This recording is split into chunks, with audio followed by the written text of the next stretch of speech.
ইরানের চলমান সরকার বিরোধী বিক্ষোভ দমনে সহিংসতাকারীদের বিরুদ্ধে কঠোর ব্যবস্থা নেওয়ার দেশটির উপর হামলার হুমকি দিয়ে আসছেন মার্কিন প্রেসিডেন্ট ডোনাল্ড ট্রাম্প।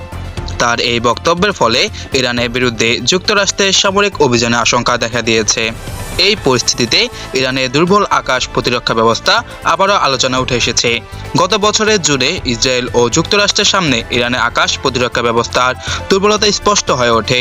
সেবার ইরানের আকাশ প্রতিরক্ষা ব্যবস্থাকে ফাঁকি দিয়ে বারবার হামলা চালিয়েছে ইসরায়েল ও যুক্তরাষ্ট্রের স্টিল প্রযুক্তির যুদ্ধ বিমানগুলো। সেই অভিজ্ঞতার পরও ইরানের আকাশ প্রতিরক্ষা ব্যবস্থা কতটা কার্যকর তা নিয়ে প্রশ্ন থেকেই যাচ্ছে। বিশেষজ্ঞদের মতে যুক্তরাষ্ট্রের কাছে থাকা স্টেলথ যুদ্ধবিমান, আধুনিক বোমারু ও ইলেকট্রনিক যুদ্ধ সক্ষমতার সামনে ইরানের প্রতিরক্ষা ব্যবস্থা এখনো নাজুক। বিভিন্ন গণমাধ্যম তথ্য বলেছে 2024 সালে ইসরায়েলে হামলার ইরানের হাতে থাকা রাশিয়ার তৈরি S-30 আকাশ প্রতিরক্ষা ব্যবস্থা ধ্বংস হয়ে যায়। এরপর অবশ্যই ইরান তাদের আকাশ প্রতিরক্ষা ব্যবস্থাকে নতুন করে সাজিয়েছে। বর্তমানে তারা রাশিয়ার তৈরি উন্নত S-400 এবং নিজেদের তৈরি বাবার 373 এর উপর নির্ভর করেছে। ড্রোন মোকাবেলায় এসব ব্যবস্থা বেশ কার্যকর হলেও রাডার ফাঁকি দিতে সক্ষম মার্কিন স্টিল প্রযুক্তি এবং সমন্বিত আক্রমণের মুখে এগুলি কতটা টিকবে তা নিয়ে বড় প্রশ্ন রয়েছে। মার্কিন বিমান বাহিনীর কাছে রয়েছে বিশ্বের সবচেয়ে আধুনিক স্টিল যুদ্ধ বিমান বহর। এর মধ্যে B-2 স্পিরিট এবং 2025 থেকে 2026 সালে যুক্ত হওয়া নতুন B-21 রাইডার বিমান অন্যতম।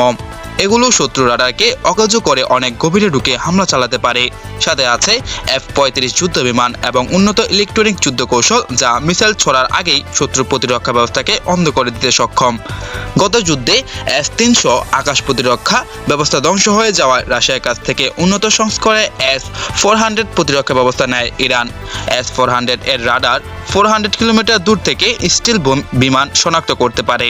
এছাড়া নিজস্ব প্রযুক্তিতে তৈরি রাবার 373 নামের দূরপাল্লার মিসাইল সিস্টেম। তাদের দাবি এটি রাশিয়ার S-30 এর চেয়েও শক্তিশালী এবং S-400 এর সমকক্ষ, যা পঞ্চম প্রজন্মের মার্কিন যুদ্ধ বিমান ধ্বংস করতে পারে। এছাড়া খোরদাদ প্রতিরক্ষা ব্যবস্থাও রয়েছে ইরানের হাতে। 2019 সালে আমেরিকার বিখ্যাত গ্লোবাল হক ড্রোন ভূপাতিত করেছিল খোরদাদ প্রতিরক্ষা ব্যবস্থা।